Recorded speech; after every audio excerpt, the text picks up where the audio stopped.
Stand clear of the closing doors, please.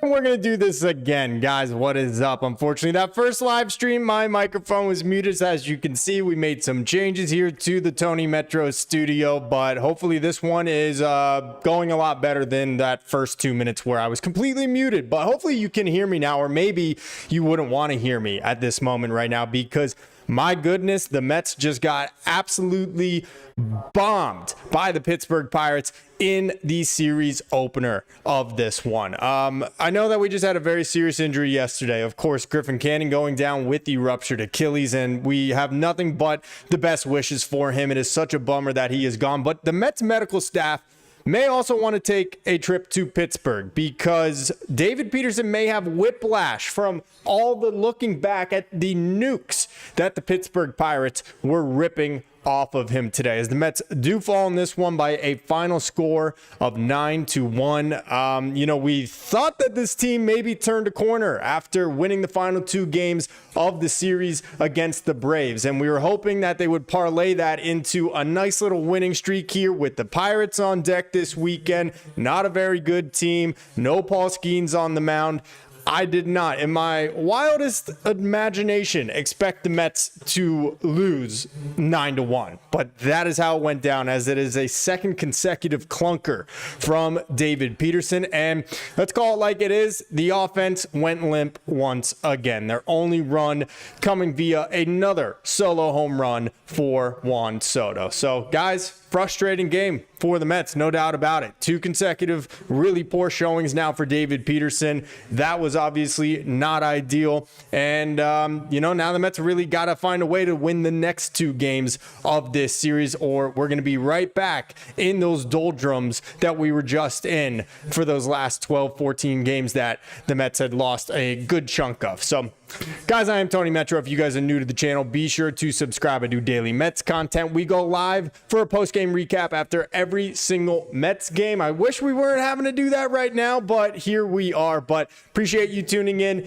Be sure to leave this video a like. Really goes a long way toward helping out the channel. And you can check me out on all my other platforms as well. TikTok, Instagram, Twitter. Links to all of those are in the description below. If you want to be a part of this show right now, you can call in on my Discord. The link to that is also in the description below. When we open up the phone lines here and are ready for some calls, happy to take yours. Say anything you want about the Mets right now. Just keep it PG-13, please, but might be hard to do considering the showing that we just got from the Mets. Wow, I did not expect the Mets to get just absolutely trounced the way that they just did by the lowly Pittsburgh Pirates. Let's recap this game.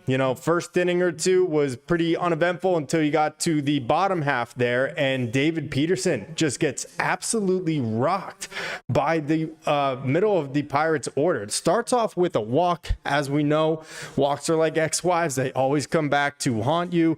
That was a bit of a concern in his previous start against the Phillies as well for Peterson, and it was something that has plagued him throughout his entire career until really this time last year when he has really turned things around. It was like as soon as he started to control the free passes and his command, things completely took a 180 for David Peterson. But a trend that is now starting between last start and now again here tonight were the free passes. He opens that second inning with a free pass to Joey Bartcabrayan. Brian Hayes gets his single, puts runners at the corners, and from there, the Pirates were just off and running, hit after hit. You get a base hit from Triolo, a double from former spring training Met Alexander Canario, who's one of the worst hitters in Pittsburgh's lineup, but it doesn't matter if you were a former Met for 1 minute or for 100 years. If you play them in the future, I guarantee former Mets will always come back to hurt this team. So Canario with the double, that makes it 2-0. And then Isaiah Kiner-Falefa, one of the worst offensive hitters I've ever seen in my life. But when he plays the Mets, he might as well be Reggie Stargell, because Willie Stargell, I don't know, Reggie Jackson, I don't know who I was going to go with, but you get my point. Isaiah Kiner-Falefa killed the Mets in that 3-game series at Citi Field, and he does it here again with an RBI knock in that second inning. Tommy Pham, another former Met, an RBI ground out. It's 4-0 in the second inning. Now, at that point, I didn't think this game was over, okay? You know, I thought the Mets were coming off some really good vibes from the weekend, or not from the weekend, but from finishing the 4-game series with the Braves, stealing those last 2. I thought this offense had a chance to get back in this game, but honestly, another really uninspiring performance from this lineup, 1 through 9, pretty much outside of Juan Soto. So, I mean, he hits a solo shot to make it 4-1, and I believe the very next half inning, the Pirates come right back and just keep piling on and on and on as Blade Tidwell would take over for Peterson. He lasts just 4 2/3 innings, 5 earned runs, 7 hits on 3 walks. Like I said, second consecutive really poor showing for David Peterson. I wasn't too worried about it after the Philly won. Philly's got a great lineup. Peterson had been brilliant before that. We know that the start before that, he went into the 8th against Atlanta down there in the ATL. It didn't work out. But now I'm getting a little slightly bit concerned about Peterson, because for him to struggle as mightily as he did against a Pittsburgh lineup that, I'm sorry, just really does not have much talent. Maybe slightly better than what the Rockies have to offer, but this is not a good Pirates lineup by any means. And Peterson just could not find a way to get them out. It's almost like he was tipping his pitches. It's almost like the Pirates knew what was coming, because they were just ripping the cover off the ball. And when they weren't, Peterson was all over the place with his command. He was missing arm side. He was missing glove side. The slider didn't look as sharp as it normally does. So hopefully Peterson is okay. We actually just heard in the SMY postgame, Steve Gelbs ask Carlos Mendoza if Peterson is healthy, and Mendoza without hesitation said, yeah, of course he is. There's nothing wrong with him, but hopefully that is the case. He's actually speaking right now. If I hear anything of note, I'll bring it up here, but disappointing to see from Peterson, especially when you consider all the circumstances. Mets get the last 2 against Atlanta. We're riding into this weekend for a 3-game set with the lowly Pirates. You got your ace. I would call him our ace at this point with no Kodai Senga of the team. So with him on the mound, open this series, and he just kind of totally spits the bit and puts the Mets in an immediate hole there in the second inning, 4-0, and it ends up being too large to climb anyway, because the Mets only put 1 run up on the board. So very frustrating outing for Peterson and game overall. Let me go to the chat real quick. Logged Off Gaming, this was a real nail biter, huh? Yeah, I wouldn't go that far. No nail biting from me. I was pretty despondent when it went to 5-1. I turned my back for a second and I see a replay of, I believe it was Adam Frazier's 3-run bomb that was nuked into right field. And from there, I was like, okay, well, this should be a pretty easy recap here. The Mets got absolutely rocked. It was Brian Reynolds, not Adam Frazier. I apologize. But yeah, not a nail biter. Logged Off Gaming, I watched AA most of the night. Yeah, how did Binghamton do? Let us know how the Rumble Ponies fared tonight. Absol, what's up with Peterson? He's going to be the next one on the IL. Man, I really hope not. And that's why I was just saying, you know, Steve Gelbs asked Carlos Mendoza just now, is he healthy? And Mendoza said immediately, no pause, yeah, he's fine. He said something about, you know, we might talk to the training staff, make sure that everything's okay. I check in with them all the time. So I think Peterson's healthy. I just think he's had 2 really poor starts. And the first one, you can understand, it was against the Phillies in Citizens Bank Park. You know, it's a sandbox of a stadium. But tonight in Pittsburgh, I mean, that was really shocking to see from David Peterson, just outclassed by Mitch Keller, who now we'll get to actually here. Let me just finish up with these comments real quick. Logged Off Gaming reminds me of a line from Godfather 3. Just when I thought I was out, they pulled me back in. No, Godfather 3 was a travesty of a movie, though. Come on. That was a horrible, horrible, horrible movie. But still, it's part of the Godfather lore. Absol says Pirates are last in the league in home runs, slugging percentage, and runs scored. They sure didn't look like that versus the Mets, though. I mean, man, look, it was probably more than anything just a poor pitching performance from David Peterson. But I swear, it feels like every team plays the Mets and tries their hardest. Like, it just doesn't make sense. I don't understand it. It feels like you could bring together a little league team. They'd find a way to scratch across a couple of runs against the Mets. I just don't understand it. Absol, great point. Lowest in home runs, worst in slugging percentage, and in runs scored, and they nuke David Peterson and Blade Tidwell for 9 runs. Like, you can't make it up. You just can't. D-Rails, what's up, Tony? This leadership gotta change. What do you mean by that, D-Rails? what leadership? As in, like, the way Mendoza leads this team, or like they need more accountability from the players and from everybody? Like, let me know what you mean by that, because I'm curious. Logged Off Gaming, they won, and Tong was 6 innings pitched, 1 earned, 8 Ks. I love it. Jonah Tong with another strong outing in AA for the Rumble Ponies. Thanks for letting me know, Logged Off Gaming. So good outing for Tong. We know he leads all of minor league baseball in strikeouts. This dude is just shooting up the Mets farm system right now. I wouldn't be surprised if he ends this season as the Mets' #1 prospect. In my opinion, he is the most untouchable prospect in the Mets system as of right now. There's maybe another guy. You could look at Brandon Sproat. He hasn't actually pitched very well in AAA to this point, though. Didn't do it last year either. And then you also have Elian Pena, who the Mets just signed as an international free agent, who hit 3 home runs and had 4 hits in a game just the other day. So that is exciting. He's 19 years old, so don't expect him to be coming up anytime soon. But those are probably the 2 prospects I am most excited for in the Mets system. D-Rail says, attitude is a reflection of leadership. Remember the Titans. Yep, you're not wrong about that. Denzel's finest work, in my opinion, if you ask me. Look, I don't know that it's a Mendoza thing. I don't know that it's a leadership thing. I mean, it is really kind of shocking to see the Mets coming off of 2 really nice wins against the Braves at home, getting off the schneid finally against them, and for them to just lay an absolute egg the way that they did tonight in Pittsburgh. You get Mark Vientos back in the lineup. Obviously, not a very good return from him, but still, I thought there'd be more juice for the Mets entering this weekend with Pittsburgh. I thought that they would be like, look, we messed up for those 2 weeks, right? It was bad, but we salvaged those last 2 with Atlanta. We got a golden opportunity in front of us here with Pittsburgh, and Atlanta is playing the Phillies, so a chance for those 2 to beat up on each other and for the Mets to come out tonight and just look as bad as they did is really, really frustrating. So it could speak to the leadership and, you know, the mentality of this team, D-Rails. I'm not saying you're wrong. Explosive diarrhea. Every time, dude. Explosive diarrhea. I really wanted the Mets to take a chance on Noah before he got signed. Noah who are we talking about? Noah who? Am I missing something? Did I say a name of Noah of somebody? I don't know who we're talking about there. Let me know who you're talking about, explosive diarrhea. D-Rose, Mendoza creates an environment where these players come out and just play like the worst team in baseball. I think it starts from the top. Yeah, I mean, look, the way they've played over the last 15 has been unacceptable. They have now lost 11 of 14 games, and it's outright just not the standard that we expect from this team with World Series aspirations.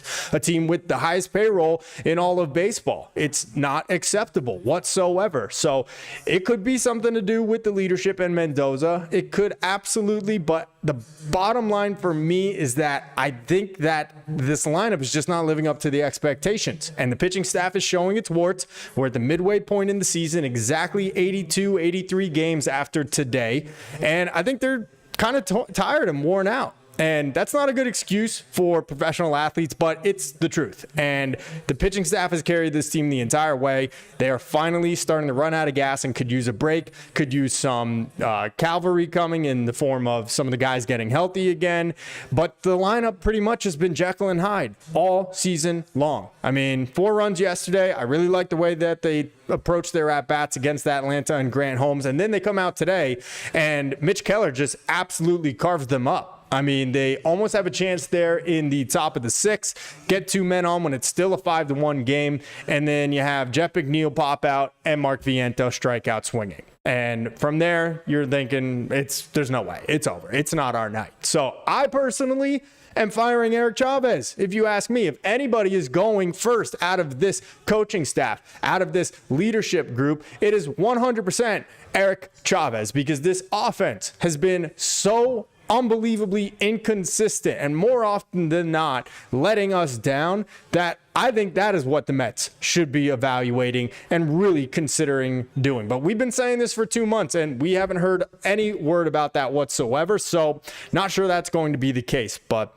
the kill me, did anyone truly think the offense suddenly found its way? This offense is terrible. Well, there you go. You just basically took the words out of my mouth. I'm not ready to still say the offense is terrible. They're capable of doing it, but so far, yeah, you know what? Fine. They're terrible. They're terrible. I'll give you that. That's fair to say.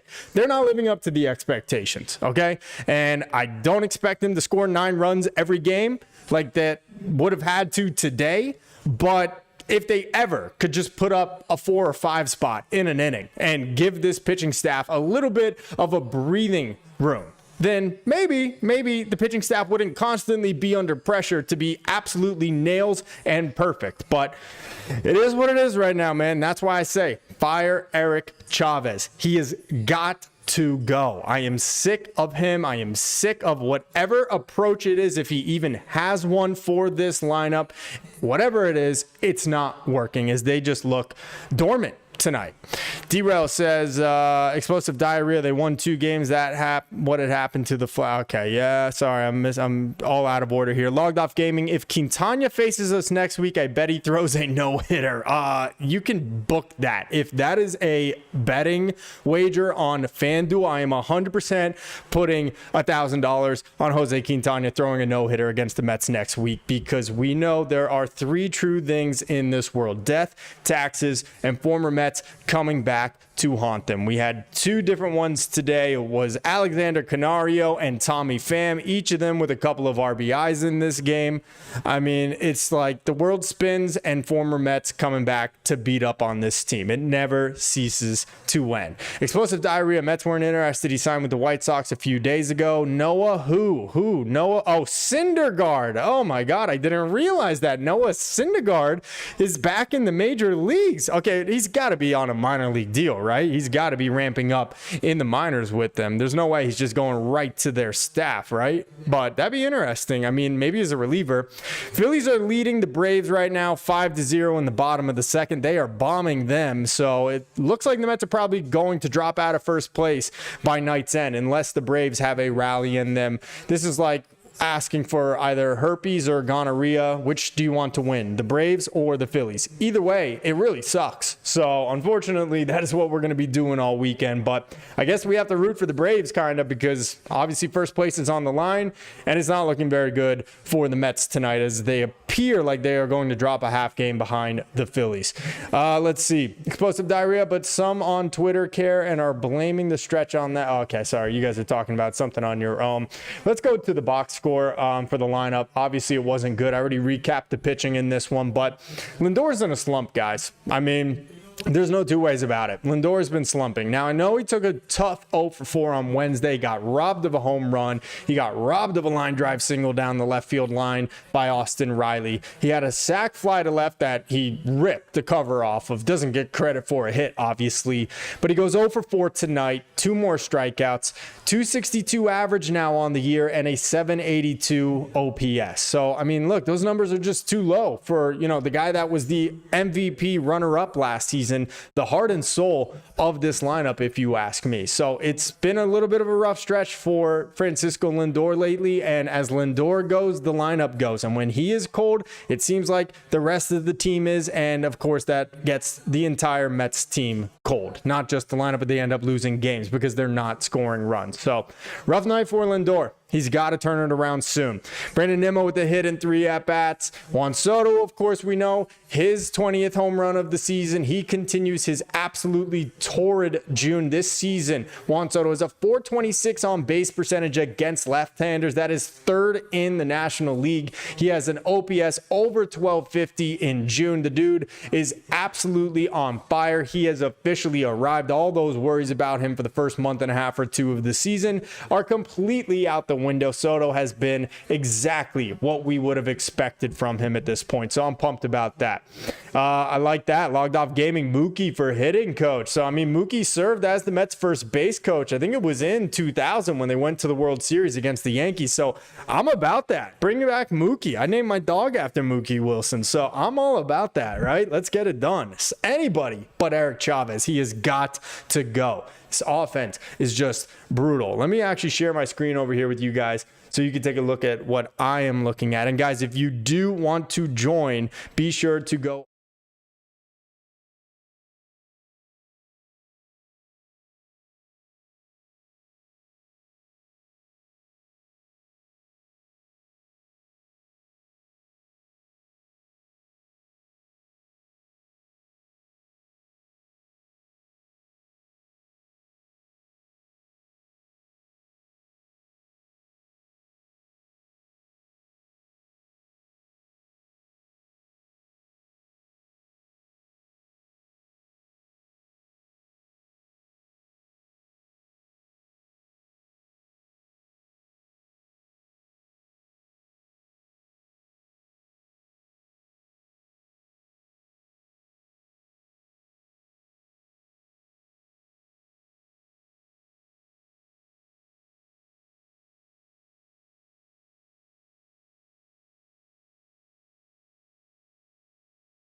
I didn't believe that the Mets would actually send Jared Young to AAA. I thought it was going to be Ronnie Mauricio, but I guess they saw something out of Mauricio here over the last couple of days. That, or they just realized what all of us fans realize, which is that, oh no, is the mic muted? Oh no, are we back? Can you guys hear me now? I'm just looking at the chat now, guys. Give me a thumbs up or give me a yes in the chat if you guys can hear my microphone again. Everything looked good on my end here, so I'm not sure what happened, but can you guys hear me? Let me know. I'm sorry, guys. I don't know what happened there. As you can see, we got a new mic here today, so some flaws we're still working out, some kinks, but appreciate that for letting me know, guys. Sorry. What I was saying, if you didn't catch it, is that Ding Dong, the Witch is dead. Happy trails to Jared Young. I am shocked that the Mets actually sent him back to AAA instead of Ronnie Mauricio. I guess Mauricio had a pretty good little stretch there with Atlanta, and then obviously another hit today. So maybe that saved his time here in Major League Baseball, or the Mets just realized what we have all realized as fans, and that is that Jared Young is a horrible hitter. So glad to hear that Jared Young was sent back to AAA, and glad to see that Ronnie Mauricio is starting to swing the bat a little bit better. But overall, guys, it has just not been a super consistent performance from this lineup on a night in, night out basis. Just one run today on 6 hits, of course, on the Soto home run. And I really do believe that it all starts and ends with Francisco Lindor. As Lindor goes, the lineup goes. And when he goes cold, it seems like the rest of this lineup goes cold 1 through 9. So it's been tough, man. It's been really tough to just get any type of consistency from the guys in this order. So I don't know, guys, what is your biggest takeaway from this game? For me, is that the Mets are not completely out of the woods yet. We thought after those 2 games with Atlanta, hopefully a very easy weekend with Pittsburgh, that the Mets would be able to win maybe 5 in a row, sweep this series from Pittsburgh with no Paul Skeens pitching for them. And instead, the Mets just get absolutely cold-cocked by the Pirates in the opener by the score of 9-1. David Peterson, second consecutive really ugly start, second consecutive start, giving up 5 earned runs or more. Only the second time in his career that he has done that. And then obviously with the news, Griffin Canning, a ruptured Achilles, obviously, of course, done for the season. So, as good as those 2 wins against the Braves felt, the last, I'd say 24 hours since then have not been all too great. So I'm pretty frustrated by this one, but let's see what you guys had to say. Logged Off Gaming, we couldn't get rid of Young for a bag of rocks. Nobody would want Jared Young. There's a reason this guy was playing in Korea last year, okay? There's no reason other than the fact that he swings the bat left-handed that he should have been on a big league roster, but that is pretty much what got him as much playing time as it did, and it did not work. And I love what Gary Cohen said earlier today. He said, the Mets were trying to get something out of Jared Young and just wasn't working out. Yeah, no crap. We all knew that from pretty much the jump. The dude was horrible, and we're talking about a lineup that even the stalwarts have almost been like Swiss cheese of late. And you were going to trot out Jared Young as the designated hitter more often than not? No, wasn't working out is an understatement. So I am glad that he is gone. But guys, what is your main takeaway? What are you guys feeling? Do you feel like the Mets are out of the woods after that really ugly stretch? I personally don't feel that way. I thought they had a chance to do it. It would have really depended on how they performed tonight and going into the rest of the series. But, still a chance to win 2 out of 3. Fireworks, of course. Fireworks. What are we talking here? 7 days before the 4th of July, and we got fireworks going off. This is unbelievable. Give me a sec while we mute Mookie for a sec.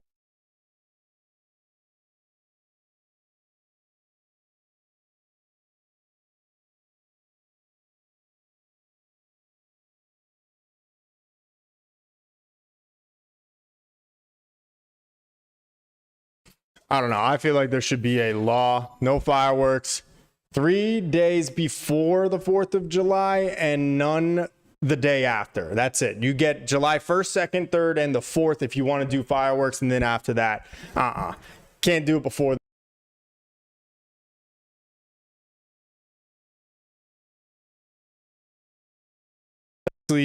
Not the greatest of games for the Mets tonight. 9-1. Not what I expected. Not after seemed like they maybe had gained some momentum back from beating the Braves in those last two games. The offense just goes limp. Again, Jekyll and Hyde. You just never know what you're going to get from this lineup. You might get a day like yesterday against the Braves where they're clicking on all cylinders. You know, they don't score a ton of runs, but they do all the things right. They're moving runners over. They're taking extra bases. They're taking good at-bats and drawing their walks, and they're getting clutch two-out hits.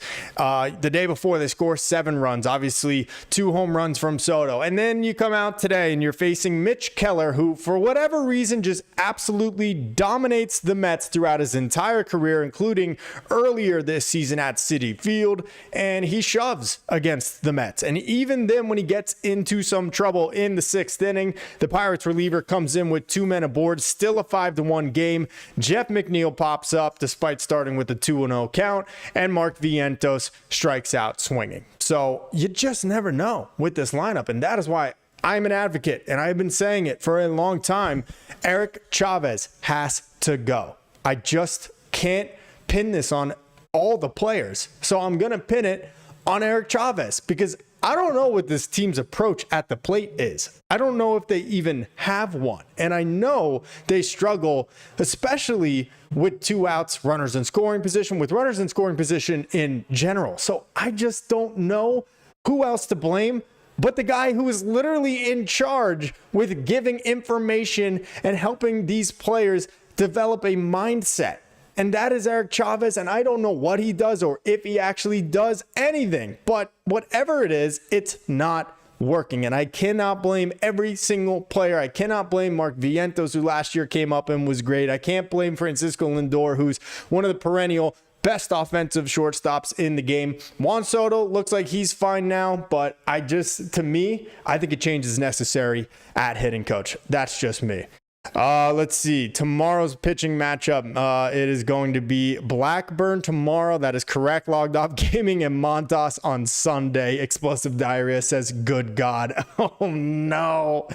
I mean, Blackburn has been rough, guys. It has not been good for Paul Blackburn. He had that first start of the season in his debut against the Dodgers, 5 scoreless innings.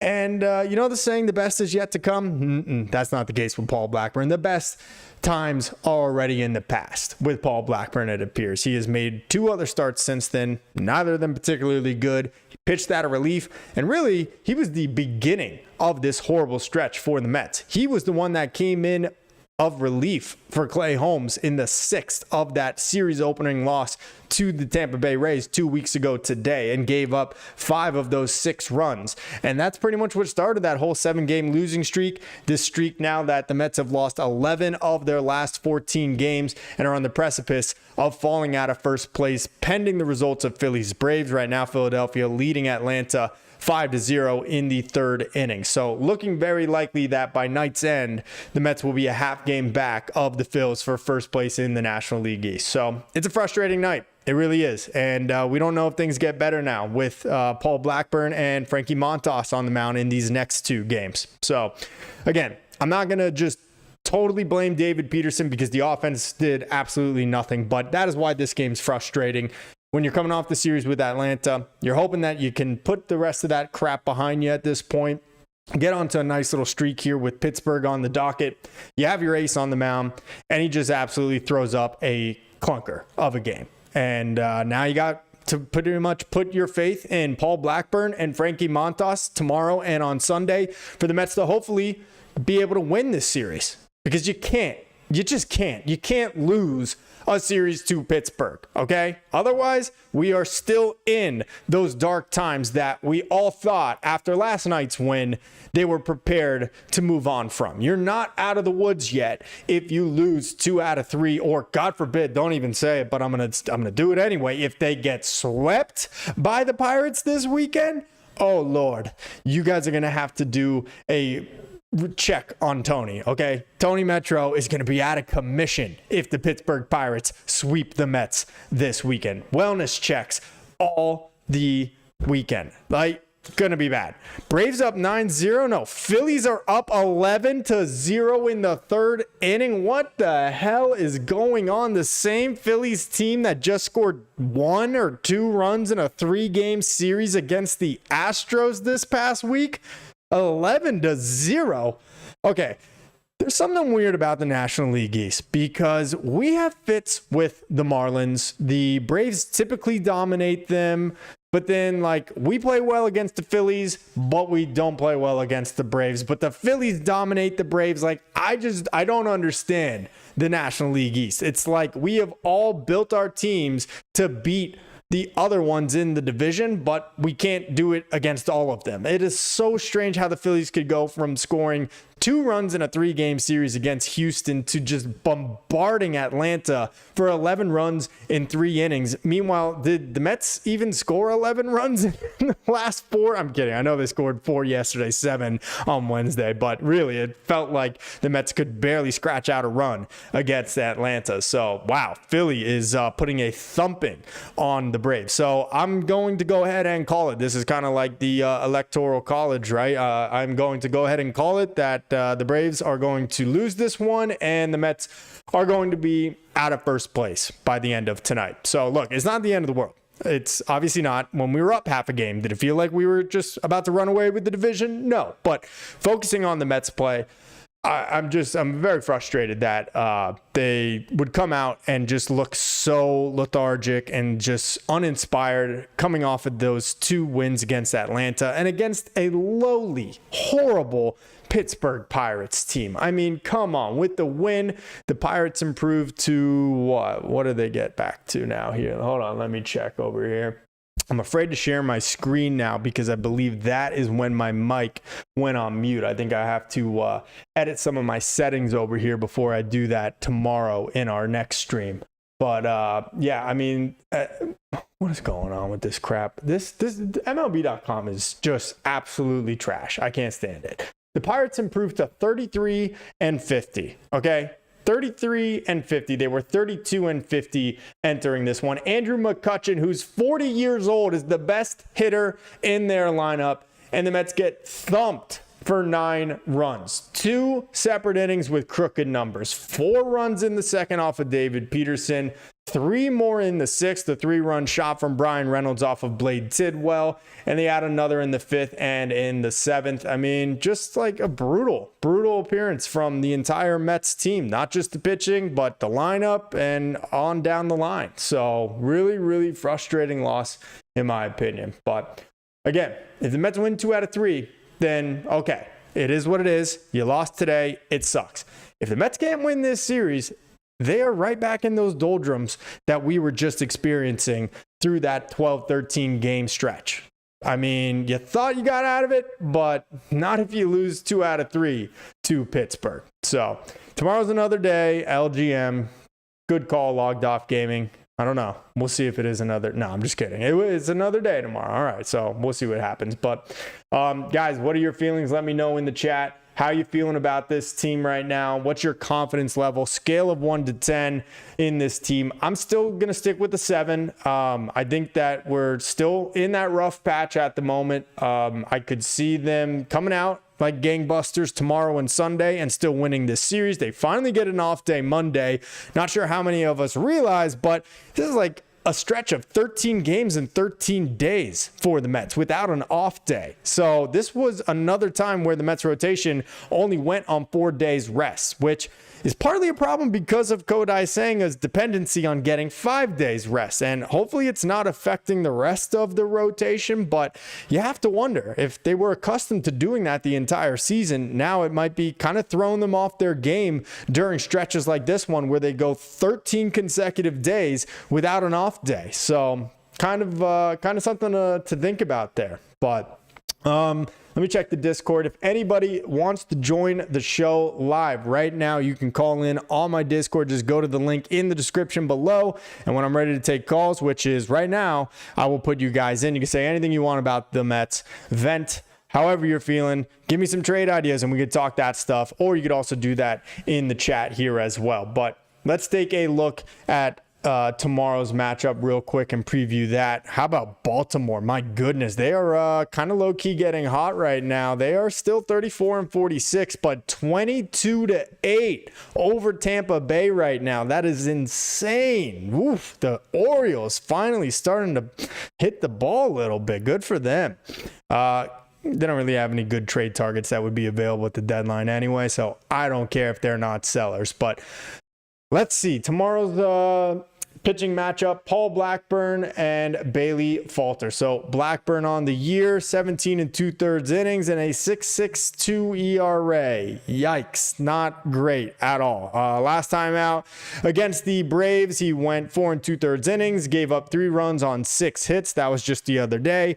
His previous start also came against the Braves down in Atlanta, went 3 2/3, gave up 3 runs on 4 hits and 2 walks. Before that, it was that relief appearance against Tampa Bay that really did not go well. 4 earned runs and he recorded just 1 out. So not exactly great numbers there for Paulie Blackburn. So hopefully he turns it around tomorrow, because I really don't want to be coming back here on the channel and talking about the Mets losing the first 2 to the Pirates and potentially getting swept by Pittsburgh. Meanwhile, Bailey Falter this year, 16 starts, 3.59 ERA. He is a left-hander, so we will see a slightly different lineup tomorrow. I'm curious if Carlos Mendoza will give Brett Beatty another start, though, despite that, because he has been just hitting really well lately. Obviously, Ronnie Mauricio has struggled mightily from the right side of the plate, so maybe Brett Beatty does get the start tomorrow at second base or something like that. I do believe Falter pitched against the Mets earlier this year. Let's take a look in that series at Citi Field back in May. He did. And so that was on May 14th. Falter went just 3 2/3 innings, gave up 3 hits, but he walked 5 guys. That is why it was such a short outing for him. So look, he's got pretty good stuff. He's got pretty good numbers. It's not going to be a cakewalk for the Mets, but they need to find any way they can to win tomorrow's game and honestly to win Sunday's game, because losing 2 out of 3 to the Pirates, in my opinion, is just unacceptable. And it's a sign to me that the dark times are not quite over yet. And that is concerning, because I can understand when it was 13 games in 13 days, 10 against the Braves and Phillies combined, but you got Pittsburgh now. You just won 2 in a row. You should win at minimum 2 out of 3 against the Pirates. Really, in my opinion, should have swept, but you got an absolutely brutal opening game in this one. So go correct course now. Win tomorrow and win Sunday. And we'll see where we are from there. Off day Monday, finally, for this team. They absolutely need it. Logged Off Gaming says, all the Mets fans that showed up to watch tonight's garbage, more Mets fans than Pirates there tonight. I mean, hey, can you blame Pirates fans? Bob Nutting is such a horrible owner. I'm glad that Pirates fans don't really go. I feel bad for them because, I'm sure they love their team, but Bob Nutting is a horrible owner. All he cares about is selling out seats, and I'm glad that Pirates fans are not subscribing to it, because the Pirates are just going to do what they always do, waste Paul Skeens' prime, end up trading him to the Dodgers or the Yankees, or maybe the Mets, I'm just saying, and watch those prospects that they get in the return on that trade as well. So, yeah.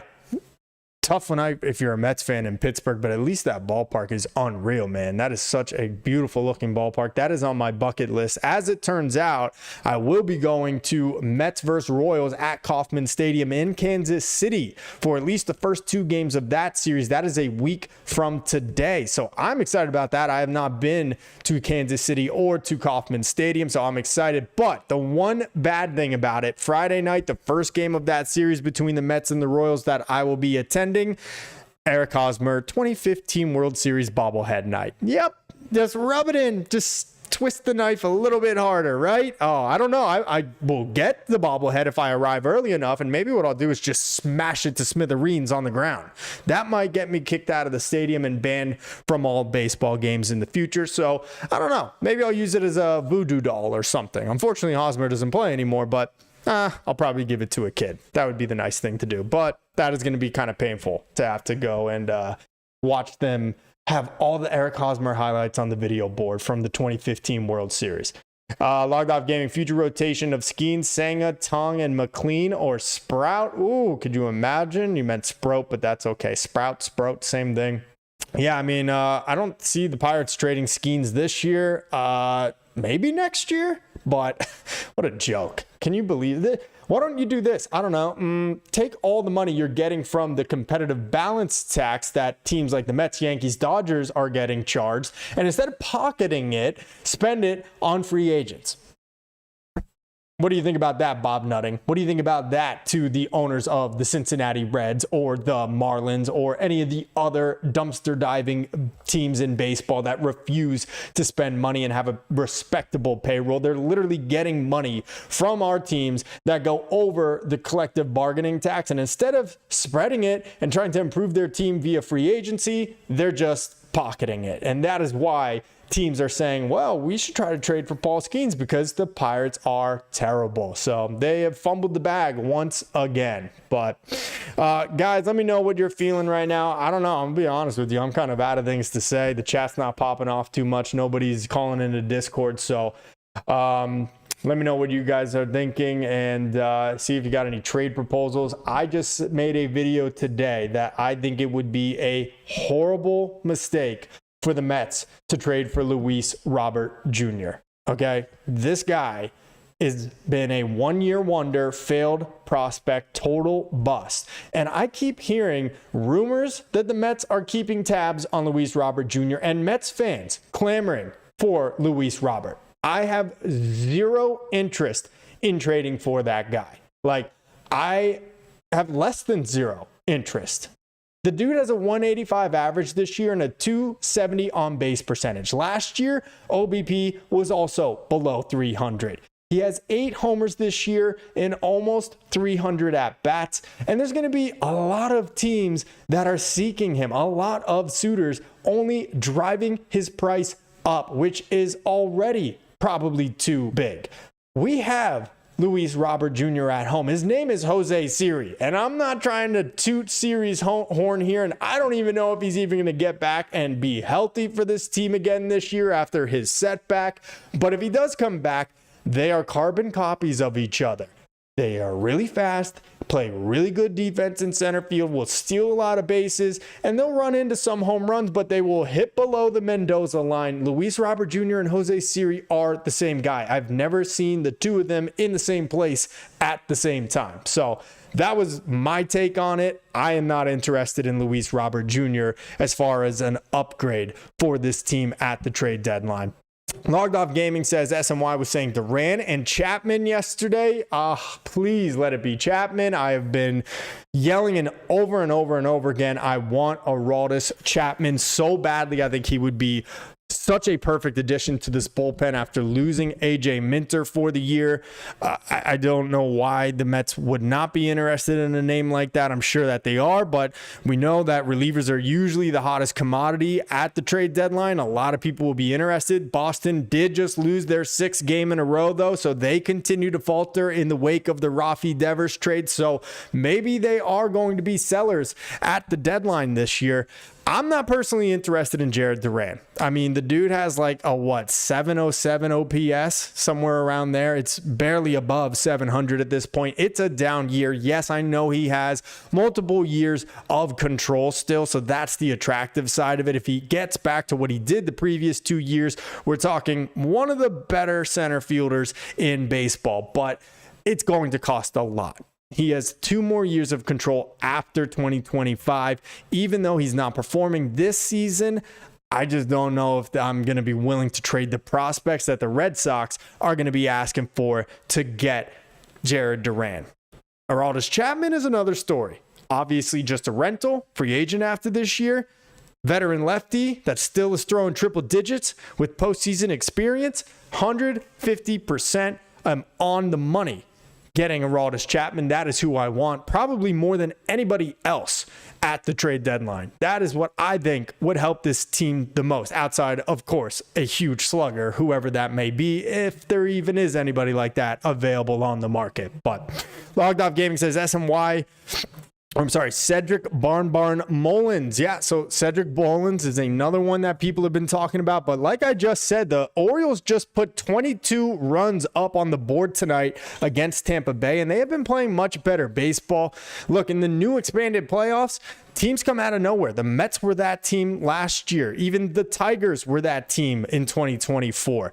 You had the year where it was Atlanta in 2021. You had the Nationals in 2019. That was before the full expanded playoffs. But you get my point. A team like the Orioles that has totally underachieved but has a talented roster could be that version of in 2025. So I personally do still believe that the Orioles will be selling. Cedric Mullins is one of the only names there. Ryan O'Hearn is another guy. Unfortunately, he's probably not a fit for the Mets at this year's deadline. He's a left-handed first baseman.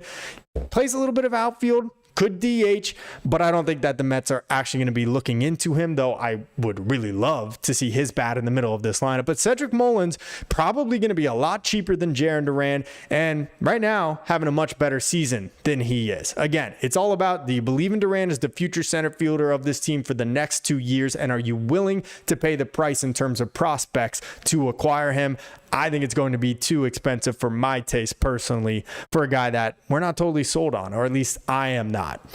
Earl Daly, I'm thinking of Lugo as a starter. Chapman would definitely help the bullpen. That's funny you say that, Earl, because the other video that I posted today here on YouTube and TikTok was that Lugo would be a perfect fit to help solve some of the issues in this rotation. So Lugo with the Royals last 2 years has been excellent since converting to a starter. We know that he always wanted to start with the Mets. We know when he came up in 2016, him and Robert Gsellman basically saved the Mets season that year from their starting pitching performance in the second half, leading them to a wild card berth. But after that, the Mets were basically like, nah, you're a reliever, dude. So put him in the bullpen, even though he really wanted to start. He goes to Kansas City. What does he do last year? Has an ERA of like 3.00, finishes runner-up in the AL Cy Young voting, and this year he's been even better.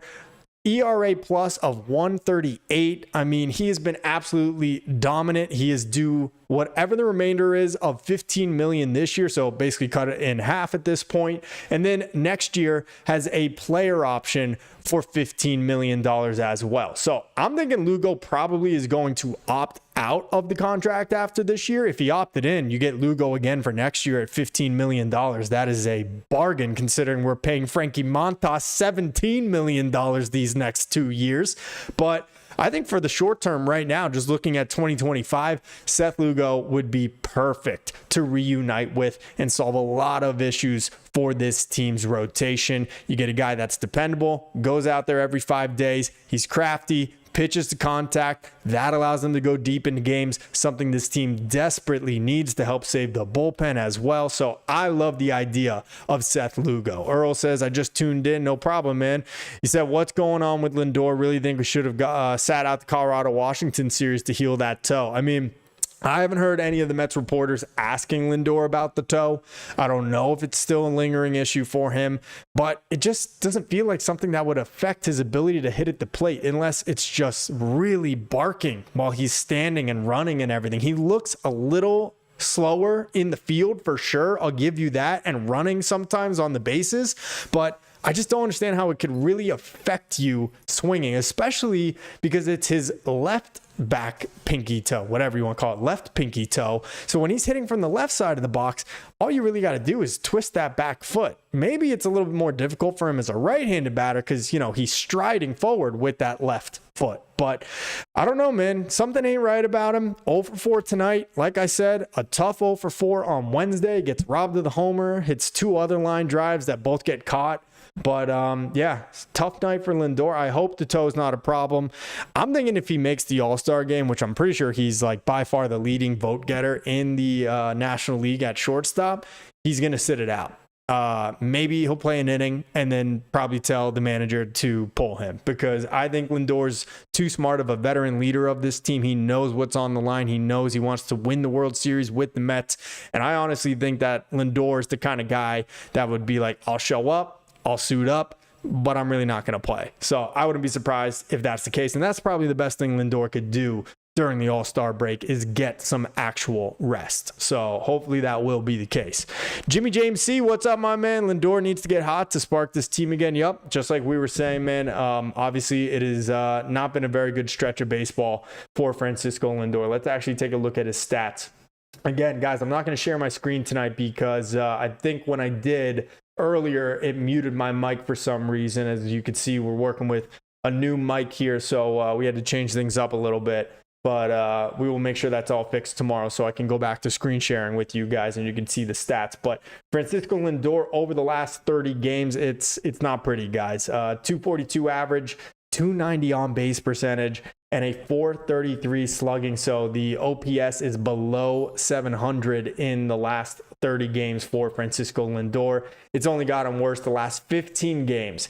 Just 2 homers, a 169 average, 231 OBP, his OPS below 600 in the last 15 games. He's kind of turned it on over the last 7, much better than that larger sample size of the previous 15. But I mean, man, when Lindor ain't going, it just seems like this lineup isn't going. So we really, really absolutely need him to get back to being his best.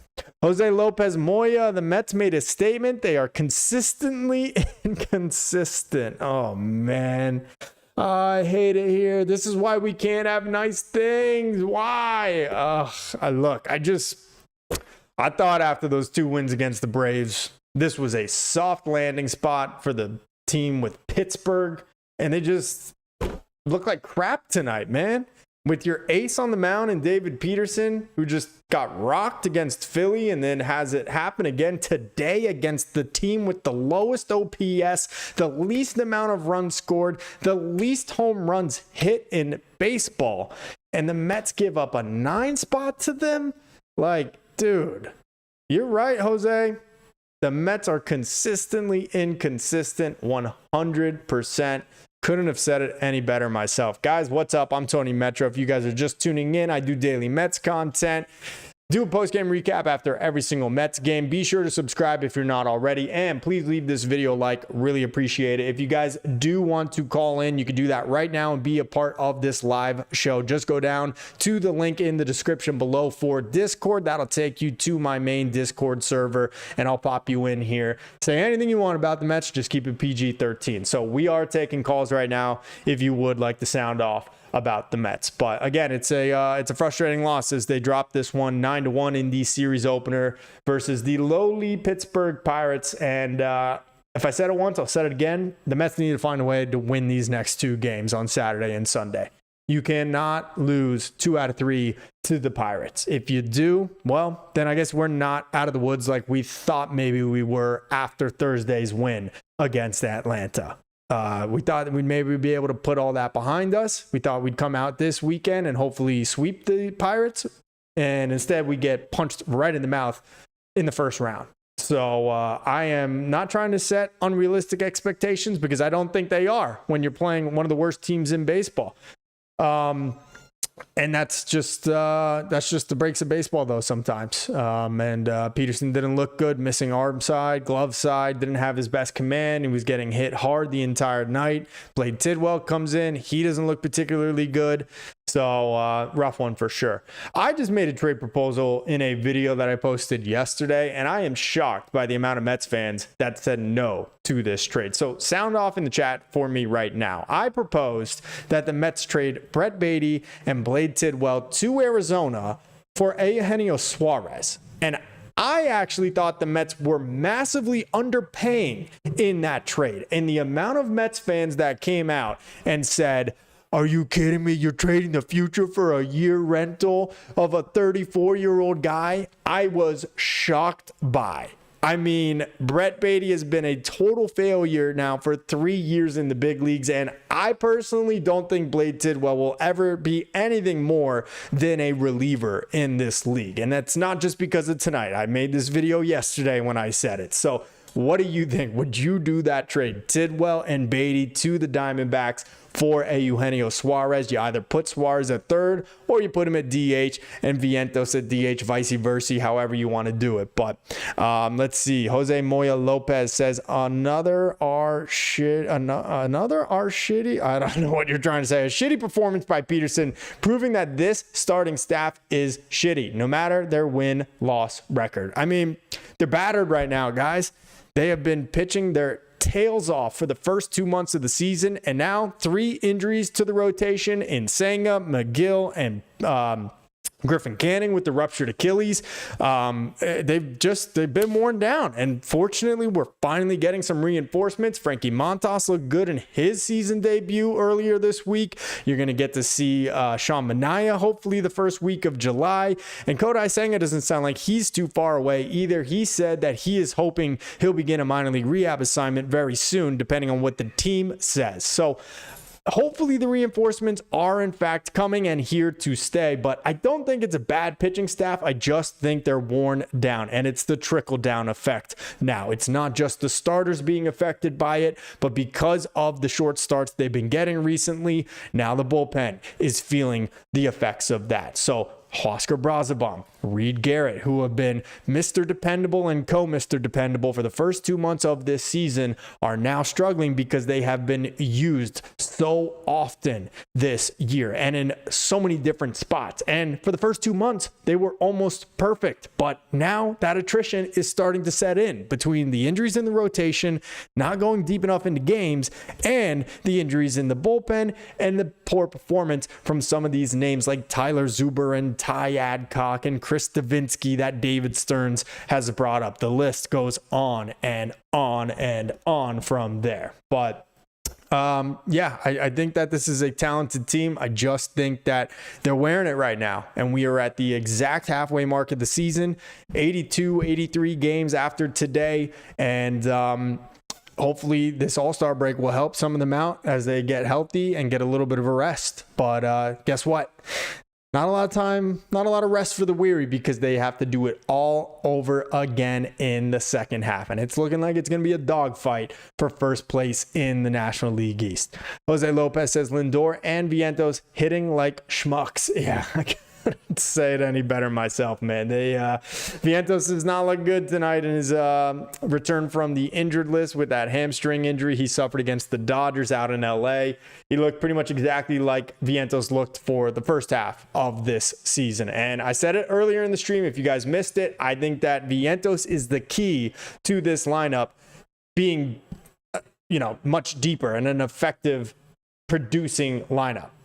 We thought that it might be Francisco Alvarez is the one that needed to lengthen it, but I think it's got to be Vientos at this point. And so far, not such great results from the Mets' second year, what we thought would be a star. But Jose says enough of this Stearns reclamation project. Yep, I hear you, man. I think he's going to make some big additions at the deadline. I'm not talking superstar Yoenis Cespedes types trades, but I think he's going to find some real quality MLB players for the bullpen, for the rotation, and for the lineup that will stick with this team the entire way through the end.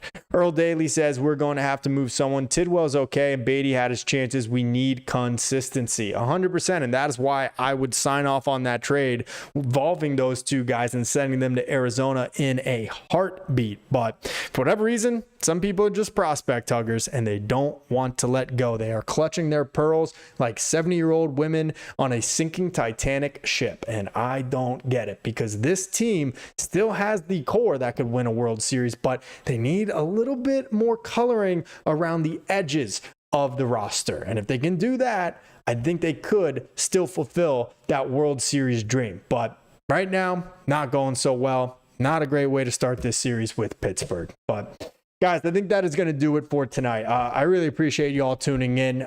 Thank you so much. It's a tough night for the Mets. Hopefully they get back on the horse tomorrow. Let me say my thank yous real quick. Thank you to Logged Off Gaming. Thank you to Absol. Thank you to D-Rels. Thank you to Explosive Diarrhea. Thank you to The Killer Me. Thank you to...